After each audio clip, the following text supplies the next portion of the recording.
हम एक ऐसी खबर पर चर्चा करने के लिए जिससे आपके अंदर चंद्रयान 3 को लेकर के उत्साह। अभी आपने लिखा है हॉप। असल में हुआ क्या है? असल में साथियों, दुनिया को एक उम्मीद देने वाला चंद्रयान 3 अपनी एक टांग पर उछलकर दुनिया को एक नई राह दिखा दिया है। और इस उछलने की प्रक्रिया में उसने एक एक्सपेरिमेंट को अंजाम दिया है जिसे आप हॉप एक्सपेरिमेंट के नाम से जानते हैं। क्या है ये कहानी, विस्तार से समझेंगे आज के सेशन में। और ये भी जानेंगे कि जिस चीज की कल्पना तक नहीं की थी हमने, क्योंकि हमें जितना बताया गया था वो केवल इतना था कि हमारा चंद्रयान 3 अपने लैंडर को लेकर उतरेगा, वहां से रोवर बाहर आएगा और चंद्रयान यहां पर 14 दिन तक संभवतया काम करेगा।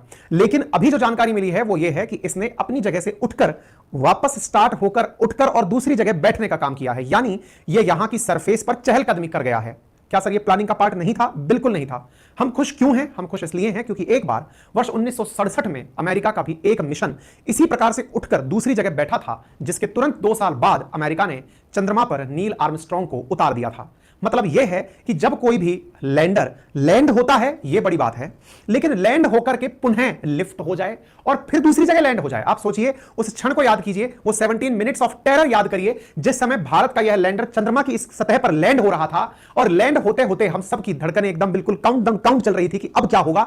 सोचिए, आज अचानक हमें यह सूचना मिलती है कि यह फिर से उड़ा और दूसरी जगह जाकर बैठ गया। क्या यह प्लान था? बिल्कुल नहीं था। तो फिर किया क्यों? क्योंकि हम सोच रहे थे कि अगर कुछ करने से कुछ ज्यादा मिलता है तो फिर मोटिवेशन का लेवल कुछ और ही होता है। फिर प्यारे साथियों, हॉप करके हमारे अपने अंदर होप बढ़ाने वाला यह मिशन चंद्रयान 3 बहुत सारी उम्मीदें दे गया है। उनमें सबसे बड़ी उम्मीद तो अब यही है कि भविष्य में अगर हमारा इसरो कभी इंसान को चंद्रमा की सतह पर भेजे और उस समय यह अपने लैंडर से उतरे हुए इंसान को वापस बिठाए और उसे वापस उड़ा करके अर्थ पर ले आए। सोचकर देखिए कितनी बड़ी कामयाबी है। और इस तरह इसने ऐसा करके दुनिया को एकदम चौंका दिया है कि यार ये तो प्लानिंग का पार्ट ही नहीं था, इन्होंने कर क्या दिया है। अभी तो 22 तारीख को और बड़ी प्लानिंग है। संभवतया हम सब लोग उम्मीद लगाकर बैठे हैं क्योंकि 4 तारीख के दिन अब यहां पर चंद्रमा की सतह पर रात हो चुकी है। रात से मतलब यहां का तापमान माइनस में 200 डिग्री सेंटीग्रेड 230 डिग्री सेंटीग्रेड तक जाने की संभावना है।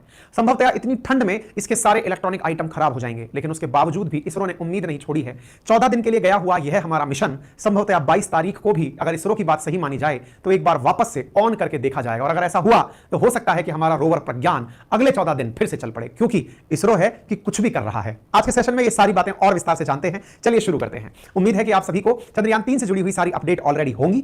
अब इन अपडेटों को सिलसिलेवार तरीके से आपके सामने रखते चलते हैं। 31 अगस्त का आप ये अपडेट देख सकते हैं, जहां पर प्रॉपर तरीके से इसरो ने अपडेट दिया कि इसरो बताया कि चंद्रमा की सतह पर किस प्रकार से प्रज्ञान रोवर हमारा घूम रहा है और घूमते घूमते उसने किस तरह से 100 डिग्री की यात्रा कर ली है। इवन इतना तक हुआ, प्रज्ञान रोवर ने सामने जब गड्ढा देखा तो अपना रास्ता बदलकर वो साइड में हो गया। बाकायदा इसका वीडियो रिकॉर्ड हुआ। और भारत के चंद्रयान के द्वारा, चंद्रयान 3 के द्वारा ये जो उठ करके अपनी जगह से दूसरी जगह बैठने की प्रक्रिया, जिसे हॉप कहा जाता है, HOP कहा जाता है, यह दुनिया की सुर्खियां बन गया है। विक्रम लैंडर ने हॉप एक्सपेरिमेंट करके दुनिया को चौंका दिया है, जंप करके दुनिया को चौंका दिया है। इसका मतलब क्या हुआ? इसका मतलब यह हुआ कि यह अपनी सरफेस से लिफ्ट ऊपर हुआ और फिर सरक कर दूसरी जगह बैठ गया है। क्या इसका कोई एविडेंस है? मेरे प्यारे साथियों, 100% इसरो ने इसका एविडेंस भी दुनिया को दिया है, जिसकी वजह से पूरी जो साइंस कम्युनिटी है वो बहुत खुश है। आप पूछेंगे ऐसा क्या हुआ और कितना दूर उठ करके गया? मेरे प्यारे साथियों, चंद्रयान 3 अपनी सतह से 30 से लेकर 40 सेंटीमीटर की दूरी तक सुरक्षित लैंड कर गया। इस स्टंप, ये जो जंप टेस्ट करने का जो प्रक्रिया है, इसको करने से पहले बहुत सारे प्रोसेसर इसने पूरे किए। इसरो ने बिना बताए आप सबको ये जो खुशखबरी दी है, ये अपने आप में बहुत मायने रखती है। आप पूछते कैसे?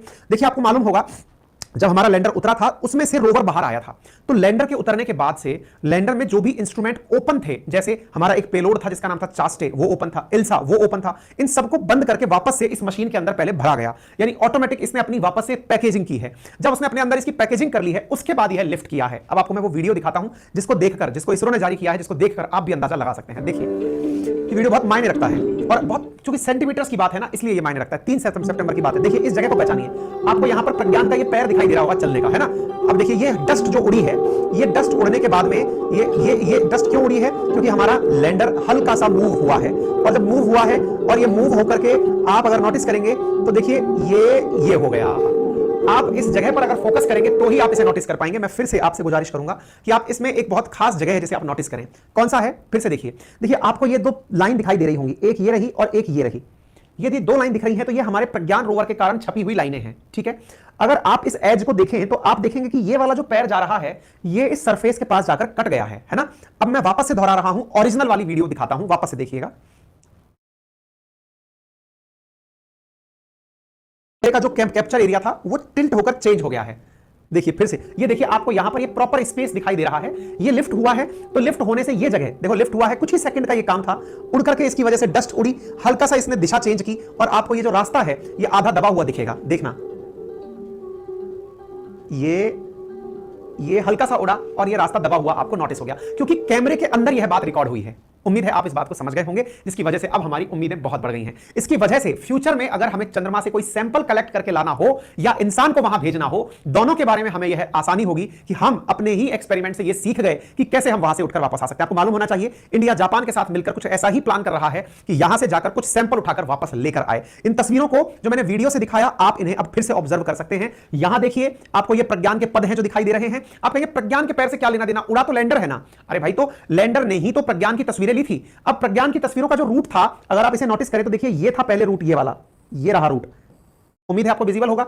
और अब देखिए, ये केवल इतना ही दिख रहा है, दूसरा पैर इतना दिख रहा है, बाकी पैर दब चुका है। इसका मतलब कवर हो चुका है। 40 सेंटीमीटर का एलिवेशन हुआ था, 30 से 40 सेंटीमीटर दूर जाकर के ये वापस से टिका है और इसने बहुत सारी उम्मीदें देश भर को दे दी हैं। आप लोगों के लिए ये बहुत ही पता नहीं कितनी रोमांचकारी बात होगी, लेकिन वैज्ञानिकों के लिए, जिन्होंने केवल लैंड कराने भर का सोचा था, वो एक बार में 2 बार लैंडिंग करा दिए। सोचकर देखिए कि ये कितनी बड़ी बात होगी। इसका मतलब ये हुआ कि ये पूरी प्रक्रिया भारत को बहुत सारी उम्मीदें दे गई है। आप प्री और पोस्ट की वीडियो से इस बात का अंदाजा लगा सकते हैं और यही कारण है कि हमने इस जानकारी को आपसे साझा किया है। उसके बाद क्या हुआ, कल यानी कि 4 तारीख के दिन सुबह 8 बजे, चूंकि यहां पर रात 14 दिन की होने वाली है, इसलिए सारे पेलोड्स वगैरह को पैक करके बंद कर दिया गया, स्विच ऑफ कर दिया गया है। ठंड होने वाली है, संभवतः इलेक्ट्रॉनिक्स खराब हो जाएं, इसलिए हम ये मानते हैं कि हमारा मिशन 14 दिन तक के लिए ही था। 23 तारीख को जिस दिन भेजा गया, जिस दिन 23 अगस्त को हमने ये अपना लैंडर लैंड किया, उस दिन राष्ट्रीय अंतरिक्ष दिवस के रूप में उसे घोषित किया। लैंडर जिस जगह उतरा वो पॉइंट शिव शक्ति पॉइंट कहलाया। अब ये शिव शक्ति पॉइंट से भी 40 सेंटीमीटर आगे जाकर उतर चुका है। ये भारत के लिए गौरवशाली क्षण है, लेकिन फिर भी हमने उम्मीदें नहीं छोड़ी हैं। हम 22 सितंबर के इंतजार में हैं, यानी 4 तारीख के बाद फिर से अगले 14 दिन बाद हम इसे, जब सूरज की रोशनी प्रॉपर इस पर पड़ने लगेगी, हमने बिल्कुल इस तरह से इसे सेट किया है कि सोलर पैनल पर सूरज की रोशनी पड़े और ये वापस से चार्ज हो जाए और होकर के फिर से एक बार अपना काम करना शुरू करे।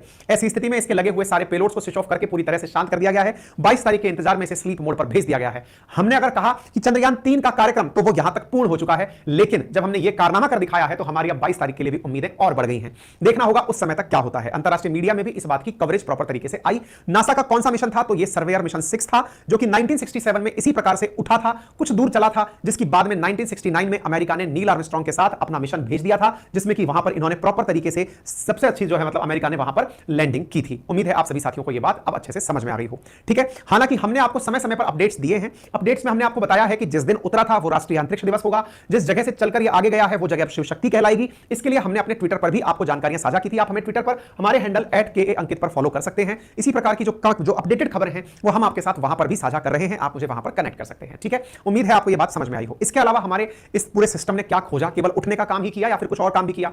इंटरेस्टिंगली हमारे द्वारा भेजे गए हमारे इस पूरे सिस्टम ने अपने लगे हुए पेलोड्स के माध्यम से वहां पर